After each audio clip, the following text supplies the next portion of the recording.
सबसे पहले तो आज महाराष्ट्र के डिप्टी सीएम जिनकी एक दुर्घटना में, एक हादसे में दर्दनाक मृत्यु हुई है, मैं उन्हें श्रद्धासुमन अर्पित करता हूं।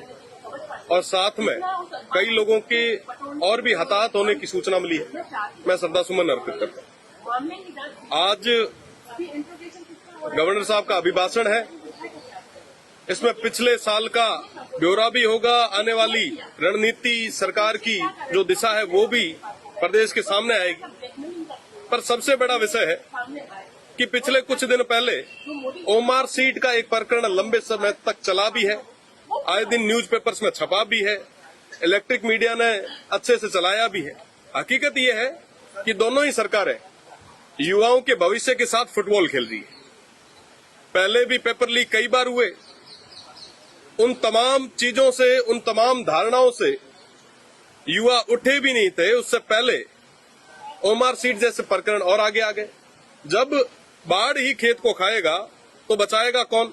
और दोनों ही सरकारें बारी बारी से युवाओं के भविष्य के साथ खिलवाड़ कर रही।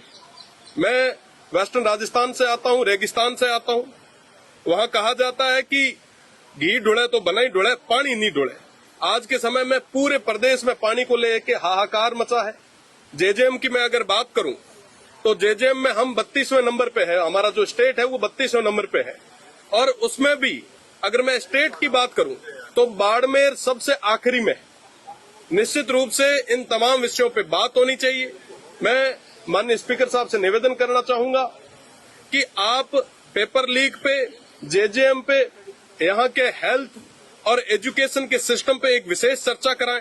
हेल्थ की मैं अगर बात करूं तो आपने पिछले दिनों देखा होगा कि जैसलमेर में एक बस दुखांतिका हुई, कई सारे लोगों के हताहत होने की सूचना मिली। बर्निंग यूनिट तक बाड़मेर, जैसलमेर जो सबसे ज्यादा रेवेन्यू देता वहां पे नहीं है।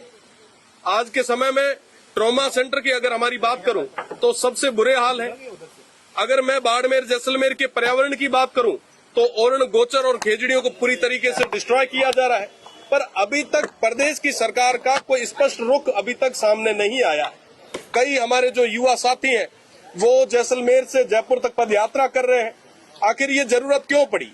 दोनों ही सरकारें बारी बारी से कहीं न कहीं युवाओं के साथ में, वंचितों के साथ, शोषितों के साथ अत्याचार कर रही है और अभी तक मुद्दों की बात करने के लिए दोनों तैयार नहीं है।